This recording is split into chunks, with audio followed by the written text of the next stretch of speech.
আজকে বলবো সিংহ রাশির মেয়েদের সম্বন্ধে কিছু কথা বলবো। সিংহ রাশি যেই সব জাতিকারা আছে তাদের বেশিরভাগ ক্ষেত্রে এই কথাগুলো মিলে যাবে। তার মধ্যে 19-20 হতে পারে তার জন্মছক অনুযায়ী। প্রথম যে কথাটা বলবো, সিংহ রাশির মেয়েরা, যারা সিংহ রাশির মেয়ে আছে তারা খুব লম্বা চওড়া হয়। তাদের চেহারা স্বাস্থ্য খুব সুন্দর হয়, সুগঠন হয়, উঁচু লম্বা যেটা বলতে বোঝায়। এবং গলার টনটা একটুখানি মোটা হয়, চিকন হয় না। আর এদের একটা আলাদা একটা ব্যক্তিত্ব থাকে, পার্সোনালিটি থাকে, সবসময় পার্সোনালিটি নিয়ে চলে তারা। কারোর কাছে নত হয় না, তার কথাই হলো শেষ কথা। সে যা বলবে সেই কথাই সবার শুনতে হবে। সে কারোর আন্ডারে থাকবে না, তার আন্ডারেই সবাই থাকবে। রাগ চট করে হয় না, সবার সাথে হেসেই কথা বলে, কম কথা বলে, যতটুকু প্রয়োজন ততটুকুই বলবে।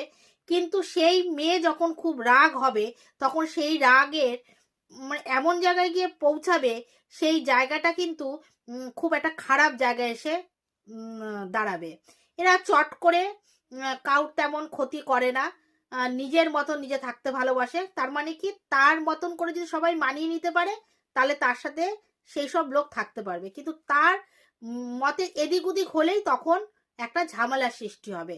এরা শিক্ষিত হয়, জীবনে প্রতিষ্ঠিত হয়, এমনিতে দেখতে শান্ত, কিন্তু রেগে গেলে মারাত্মক।